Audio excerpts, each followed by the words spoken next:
శ్రీ గురుభ్యో నమ. శ్రీ మాత్రే నమ. అందరికీ నమస్కారం.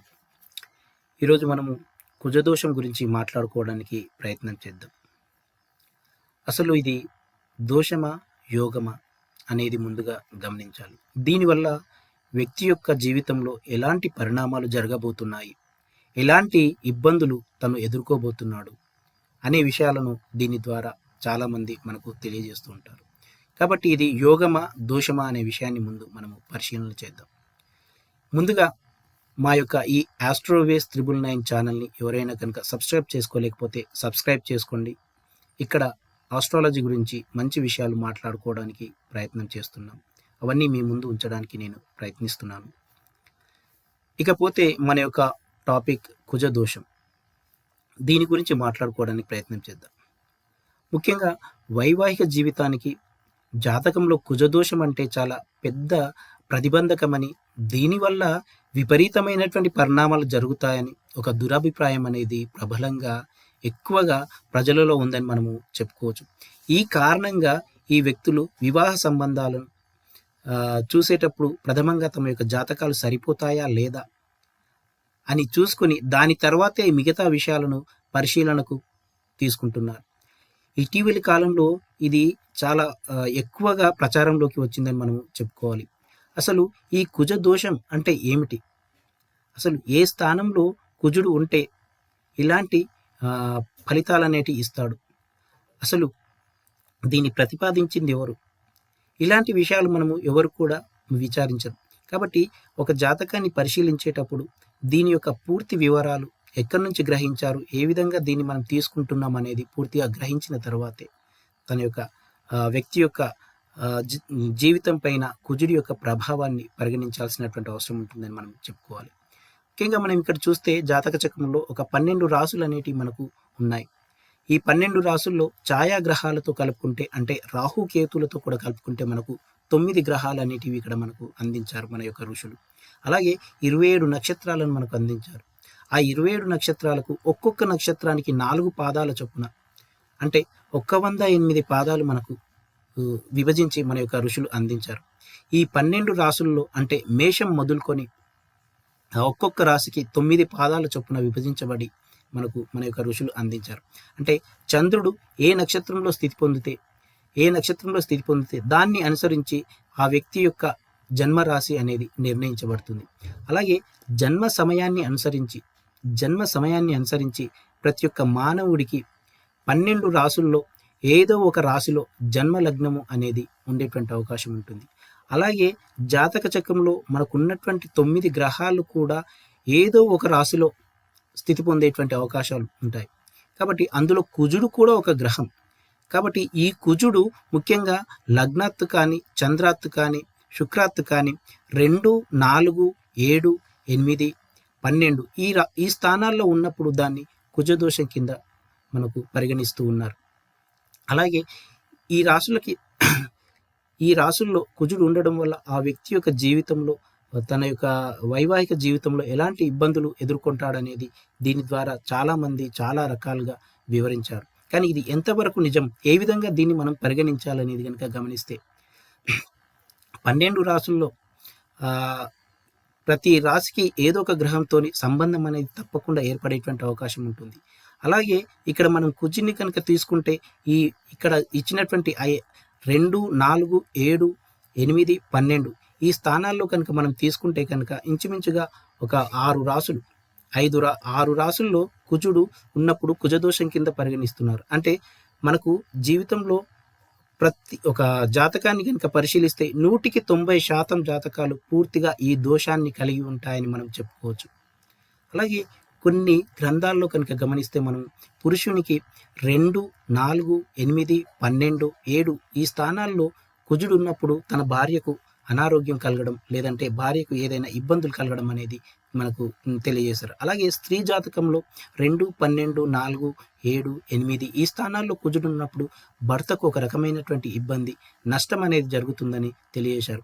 అంతేగాని ఈ విషయాలు ఎక్కడి నుంచి గ్రహించారు, ఎక్కడి నుంచి ఈ అంశాలు మనకు తెలియజేశారనేది ఎక్కడ కూడా మనకు వివరించినటువంటి వివరించినటువంటి విషయాలు మనకు తెలియదు. ఇంతకు మించి వివరాలు ఎక్కడ కూడా మనకు కనబడవని మనం ఇక్కడ గమనించాలి. అలాగే కొన్ని దంపతుల యొక్క జాతకాలను కనుక మనం పరిశీలిస్తే పరిహారాలు లేకుండానే కుజదోషం ఉన్న జాతకాలు ఇంచుమించుగా వారి యొక్క వైవాహిక జీవితాన్ని పూర్తిగా ఆనందంగా సంతృప్తికరంగా గడుపుతున్నారని కూడా మనం గమనించాలి. కనుక కుజదోషాన్ని పట్టించుకొని వివాహాలు అనవసరంగా సంబంధాలను పాడు చేసుకోవద్దనేది ఇక్కడ నేను చెప్పాలని అనుకుంటున్నాను. అలాగే జాతక చక్రంలో కుజుని స్థితిని బట్టి 2వ స్థానంలో కుజుడు ఉంటే ఆ వ్యక్తి యొక్క మాట కటువుగా ఉండేటువంటి అవకాశం ఉంటుంది, కొంచెం కఠినంగా మాట్లాడేటువంటి అవకాశం ఉంటుంది. అలాగే కుజుడు వ్యక్తి యొక్క జాతకంలో 4వ స్థానంలో ఉన్నప్పుడు తన యొక్క కుటుంబ సౌకర్యాల విషయంలో కొంచెం ఇబ్బందులను ఎదుర్కొనేటువంటి అవకాశం ఉంటుందని మనం ఇక్కడ గమనించాలి. అలాగే 7వ స్థానంలో ఉన్నప్పుడు తన యొక్క జీవిత భాగస్వామితో ఒక రకమైనటువంటి సమస్యలు అంటే వారికి అనారోగ్యాలు కలగడం కావచ్చు, లేదంటే వారి మధ్యలో చిన్న చిన్న కలహాలు కావచ్చు, ఇలాంటి చిన్న చిన్న గొడవలు కావచ్చు, ఇలాంటివి జరుగుతాయని మనం ఇక్కడ గమనించాలి. అలాగే 8వ స్థానంలో ఉన్నప్పుడు ఆ వ్యక్తికి 2 వివాహాలు జరుగుతాయని కూడా మనకు ఇక్కడ ఋషులు మనకు వివరించారు. అలాగే ఇక్కడ 12వ స్థానంలో కనుక కుజుడు ఉంటే ఆ వ్యక్తికి శయ్యాసుఖం లేకపోవడం అంటే నిద్రాసుఖం లేకపోవడం లేదా తన యొక్క కలత్ర నష్టం జరగడం అనేది మనకు ఇక్కడ చెప్పి ఉన్నారు. ఇలాంటి ఫలితాలు మిగతా గ్రహాల యొక్క స్థితి, మిగతా గ్రహాల యొక్క యుతి, వాటి యొక్క దృష్టి, వీటిని కూడా మనము పరిశీలనలోకి తీసుకోవాల్సినటువంటి అవసరం ఉంటుంది. మిగతా గ్రహాల యొక్క స్థితి, యుతి, దృష్టి ద్వారా కూడా ఈ మార్పు, ఇలాంటి విషయాల్లో ఇబ్బందులు అనేటివి ఉండడానికి ఎక్కువగా అవకాశాలు ఉంటున్నాయి. అంతేగాని కేవలం కుజుడు 2, 4, 7, 8, 12 స్థానాల్లో ఉన్నంత మాత్రాన కలత్ర నష్టం అనే విపరీతవాదం మనము ఈరోజు సమాజంలో పైకి తీసుకురాబడింది. అంతేకాని దీని ద్వారా మిగతా గ్రహాలను కూడా మనం గమనించాలనేటువంటి అంశాన్ని ఎవరు కూడా పరిగణలోకి తీసుకోలేకపోతున్నారు. అలాగే 7వ స్థానం అనేది కలత్ర స్థానం అవడం వలన అక్కడ కుజుడే కాదు, ఎలాంటి పాపగ్రహం ఉన్నా కానీ, ఎలాంటి క్రూరగ్రహం ఉన్నా కానీ, ఏ గ్రహం కూడా పాపగ్రహం కాదండి, అన్ని గ్రహాలు కూడా మనకు మంచినే ఇస్తాయి. కాబట్టి ఎలాంటి క్రూరగ్రహం అక్కడ ఉన్నా కానీ తప్పకుండా కీడు అనేది జరుగుతుందనేది మనం గమనించాలి. అన్ని జాతకాల్లో కూడా ఆ స్థానానికి అశుభగ్రహ దృష్టి కానీ, అశుభగ్రహ స్థితి కానీ ఉంటే సాధారణంగా ఇలాంటి ఫలితాలే పొందేటువంటి అవకాశం ఉంటుంది. ముఖ్యంగా ఒక స్త్రీ యొక్క జాతకంలో కనుక మనం గమనిస్తే కుజుడు 5వ స్థానంలో ఉంటే ఒక దోషకారకుడిగా మనము గమనించాల్సినటువంటి అవసరం ఉంటుంది. అంటే తన యొక్క వైవాహిక జీవితంలో విడిపోవడం, భర్తతో దూరంగా ఉండడం, లేదంటే వైవాహిక సౌకర్యాన్ని పొందలేకపోవడం, వైవాహిక జీవితంలో సౌకర్యవంతమైనటువంటి జీవితాన్ని పొందలేకపోవడం, అలాగే ప్రేమ వివాహాలు చేసుకున్నప్పుడు ప్రేమ వివాహాల ద్వారా మోసపోవడం అనేది మనం ఇక్కడ గమనించవచ్చు. అలాగే కొంతమంది తన యొక్క భార్యను నిర్లక్ష్యం చేసి ఇతరులతో సంబంధాలు కలిగి ఉండడం వల్ల దీని ద్వారా కూడా తన యొక్క వైవాహిక జీవితంలో సుఖాన్ని, ఆనందాన్ని పొందలేకపోవడం, దీనివల్ల ఒక రకమైనటువంటి భయాన్ని, ఒక రకమైనటువంటి దుఃఖాన్ని పొందడం అనేది మనము ఇక్కడ గమనించవచ్చు. ఇలాంటి దుష్ఫలితాలు మనము ఇక్కడ ఎక్కువగా గమనిస్తుంటాం. అంతేకాకుండా 5వ స్థానంలో కుజుడు ఉన్నప్పుడు సంతాన నష్టం అంటే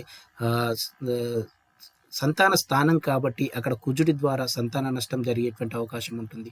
ఆలస్యంగా సంతానం కలగడం, అబార్షన్స్ కావడం, ఇలాంటి దుష్ఫలితాలను కూడా మనం ఇక్కడ గమనించవచ్చు. అలాగే 7వ స్థానంలో కావచ్చు, 8మం కావచ్చు, స్త్రీలకు ఇది ఒక మాంగళ్య స్థానంగా మనము పరిగణిస్తాం. కాబట్టి అశుభ గ్రహాల యొక్క దృష్టి, అశుభ గ్రహాలు కనుక ఈ స్థానాల్లో ఉన్నప్పుడు ఆ వ్యక్తి యొక్క జీవితంలో ఏదో రకమైనటువంటి ఇబ్బందులు, లేదంటే తన జీవిత భాగస్వామికి అనారోగ్యం, ఇలాంటి సమస్యలు లేదా విడిపోవడం, ఇలాంటి సమస్యలు ఎక్కువగా జరుగుతాయని మనం ఇక్కడ చెప్పుకోవాలి. కాబట్టి ఇలాంటి పరిణామాలు కూడా ముఖ్యంగా ఆ గ్రహ దశలో ఇలాంటి ఫలితాలు ఎక్కువగా వస్తాయని మనం ముఖ్యంగా ఇక్కడ పరిగణించాలి. ఒకవేళ ఆ దశ కనుక వివాహానికి పూర్వమే కనుక పూర్తి అయితే కనుక ఇలాంటి విషయాలు మనం ఇక్కడ పరిగణించాల్సినటువంటి అవసరం లేదు. అంతేకాకుండా ఆ గ్రహ దశ వృద్ధాపంలో కనుక ఆ వ్యక్తి జీవితంలో వస్తుంటే కనుక అప్పుడు కూడా ఈ అంశాన్ని విచారించాల్సినటువంటి అవసరం లేదనేది మనం ఇక్కడ గమనించాలి. కాకపోతే ఇక్కడ కుజుడు మాత్రమే కేవలం 2, 4, 7, 8, 12 స్థానాల్లో ఉంటే దోషమని భావించి శాస్త్రాన్ని పూర్తిగా అపహాస్యం చేస్తున్నారని మనము ఇక్కడ చెప్పుకోవచ్చు. కాబట్టి మనకు ఈ విషయంలో తొందరపడి ఎలాంటి నిర్ణయం తీసుకోకుండా చాలా లోతుగా ఆలోచించి ఈ కుజ దోషం గురించి లేదా కుజ యోగం గురించి పూర్తిగా ప్రతి అంశాన్ని కూడా వివరించాల్సినటువంటి అవసరం ఉంటుంది. అలాగే కుజ దోషం గురించి ఇంకా పూర్తిగా, అలాగే పరిహారాల గురించి, మినహాయింపుల గురించి తర్వాత వీడియోలో మీకు తెలియజేయడానికి ప్రయత్నం చేస్తాను. ధన్యవాదములు.